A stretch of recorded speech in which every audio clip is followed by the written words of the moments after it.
مسلمان مکہ چھوڑ آئے لیکن قریش کا ظلم ختم نہ ہوا۔ قریش نے مسلمانوں کا مال ضبط کر لیا، مدینہ پر حملہ کی سازشیں شروع کی۔ تجارتی قافلوں سے حاصل ہونے والا مال مسلمانوں کے خلاف جنگ کے لیے استعمال ہونے لگا۔ اب سوال یہ تھا، کیا ظلم کا جواب نہیں دیا جائے گا؟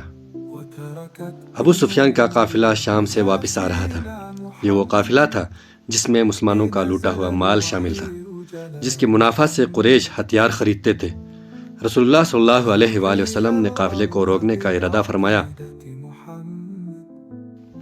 اسی لیے صرف 313 صحابہ نکلے، نہ مال، نہ مکمل اسلحہ، نہ جنگی تیاری، لیکن ابو سفیان بچ نکلا اور مکہ پیغام بھیج دیا، محمد صلی اللہ علیہ وسلم ہمارے قافلے پر حملہ کرنے کے لیے آ رہے ہیں۔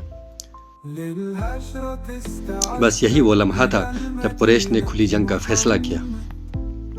مکہ سے 1000 جنگجو، 100 گھوڑے، 600 زرہیں، نامی گرامی سردار ابو جہل، عتبہ بن ربیعہ، شیبہ، ولید بن عتبہ، امیہ بن خلف، نضر بن حارث، یہ لوگ کہتے تھے ہم بدر جا کر شراب پیئیں گے، گانے سنیں گے اور محمد صلی اللہ علیہ وسلم کا نام مٹا دیں گے۔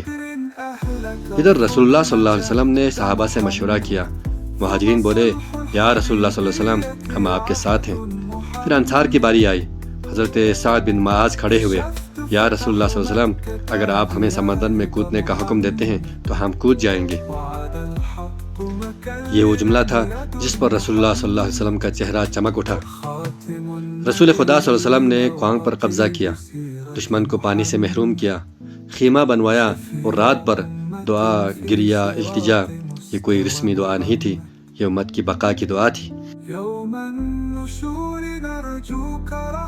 جنگ کا آغاز ہو جاتا ہے۔ صبح ہوئی، قریش کی طرف سے 3 نامی گرامی پہلوان نکلے، عتبہ بن ربیعہ، شیبہ بن ربیعہ، ولید بن عتبہ۔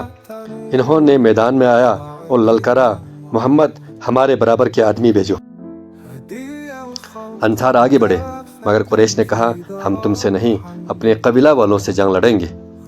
تب رسول اللہ صلی اللہ علیہ وسلم نے فرمایا، اٹھو اے عبیدہ، حمزہ، علی، آج باطل کے مقابلے میں کھڑا ہونے کا وقت آیا ہے۔ اپنی جرات، اپنا ایمان، اپنا شوق شہادت، یہ 3 نام نہیں تھے، یہ اسلام کے 3 ستون تھے۔ حضرت عبیدہ بن حارث رسول اللہ صلی اللہ علیہ وسلم کے چچا زاد، عمر میں سب سے بڑے، چہرے پر سنجیدگی، دل میں یقین تھا۔ حضرت حمزہ رضی اللہ تعالیٰ عنہ، شیر خدا، رسول اللہ صلی اللہ علیہ وسلم کے چچا، جسم فولاد جیسا مضبوط، دل نور سے بھرا ہوا۔ حضرت علی کرم اللہ وجہ الکریم، سب سے کم عمر مگر سب سے مضبوط ایمان، آنکھوں میں سکون، ہاتھ میں ذوالفقار حیدری۔ تینوں آگے بڑھتے ہیں، میدان بالکل خاموش ہو گیا، سانسوں کی آواز سنائی دینے لگی۔ قدرت کا فیصلہ دیکھیے، حمزہ عتبہ کے برابر میں آ کر کھڑے ہو جاتے ہیں، علی کرم اللہ وجہ الکریم ولید کے مقابلے میں کھڑے ہوتے ہیں اور عبیدہ شیبہ کے مقابلے میں کھڑے ہو جاتے ہیں۔ یہ صرف اتفاق نہیں تھا، یہ اللہ کی ترتیب تھی۔ ولید نے تلوار گھمائی، زرہ چمکی، وہ مسکرایا جسے شکار سامنے ہو۔ حضرت علی کرم اللہ وجہ الکریم نے کوئی نعرہ نہیں لگایا، کوئی للکار نہیں ماری، بس ذکر الہی دل میں تھا اور قدم آگے بڑھایا۔ ولید نے پہلا وار کیا، زوردار، جان لیوا، غرور سے بھرا ہوا۔ حضرت علی کرم اللہ وجہ الکریم نے وار کو روکا، ایک قدم پیچھے ہٹے، ریت اڑی، اگلے ہی لمحے حضرت علی کی تلوار چمکی، ذوالفقار اور ولید کا سر تن سے جدا کر دیا۔ میدان اللہ اکبر کے نعروں سے گونج اٹھتا ہے، ولید زمین پر گرتا ہے، غرور خاک میں مل جاتا ہے اور بدر اپنا پہلا فیصلہ سنا دیتا ہے۔ عتبہ عمر میں بڑا تھا، جنگوں کا ماہر تھا، اسے یقین تھا کہ حمزہ کو میں تھکا دوں گا۔ دونوں آمنے سامنے آئے، عتبہ نے حملہ کیا، حضرت حمزہ نے روکا، تلواریں ٹکرائیں، چنگیریاں اٹھیں۔ یہ مقابلہ طاقت کا نہیں تھا، یہ یقین کا امتحان تھا۔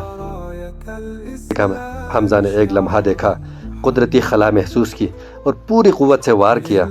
تلوار عتبہ کے جسم کو چیرتے ہوئے گزری اور وہ زمین پر ڈھیر ہو گیا۔ یہ صرف ایک آدمی کی موت نہیں تھی، یہ قریش کی ریڑھ کی ہڈی کا ٹوٹنا تھا۔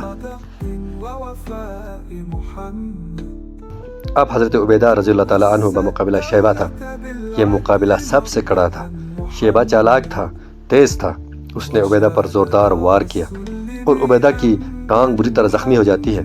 عبیدہ لڑ کھڑا جاتے ہیں مگر گرتے نہیں ہیں۔ یوں نہیں، جہاں عام آدمی پیچھے ہٹ جاتا ہے، لیکن یہ بدر کا میدان تھا۔ عبیدہ نے آخری قوت جمع کی اور حملہ جاری رکھا۔ اسی لمحے حضرت حمزہ اور حضرت علی دونوں دوڑتے ہوئے آتے ہیں اور شیبہ کو ختم کر دیتے ہیں۔ عبیدہ زمین پر بیٹھ جاتے ہیں، خون بہہ رہا تھا مگر چہرے پر اطمینان تھا۔ حضرت عبیدہ کو اٹھایا گیا، وہ زندہ تھے مگر زخم جان لیوا تھا۔ کچھ دن بعد انہوں نے شہادت پائی۔ یہ بدر کا پہلا عظیم شہید تھا جس نے آغاز میں ہی بتا دیا تھا کہ یہ جنگ قربانی مانگتی پہلوانوں کے۔ قریش اپنے 3 نامی گرامی پہلوانوں کے مر جانے کی حوصلہ ہار بیٹھتا۔ یہ قریش کے سامنے پڑی تھیں، یہ کوئی عام لاشیں نہیں تھی، یہ قریش کے فخر کی لاشیں۔ پورے لشکر میں کھلبلی مچ جاتا اور مسلمانوں میں ایمان کی آگ مزید بھڑک اٹھتی ہے۔ رسول اللہ صلی اللہ علیہ وسلم یہ منظر دیکھ رہے تھے، چہرے پر سکون تھا، دل میں شکر تھے۔ یہ صرف جنگ کا آغاز نہیں تھا، یہ حق کی فتح کا اعلان۔ رسول اللہ صلی اللہ علیہ وسلم نے فرمایا، جب دشمن قریب آئے تو اللہ کا نام لے کر حملہ کر دینا۔ صحابہ بڑھے، تلواریں چلیں، نیزے چلے اور قرآن نازل ہوا، سألقی فی قلوب الذین کفروا الرعب، میں کفار کے دلوں میں رعب ڈال دوں گا۔ کفار چیخ رہے، 70 کفار قتل ہو، 70 قیدی بن جاتے ہیں، 14 صحابہ شہید اسلام، لیکن اسلام زندہ ہو گیا ہے۔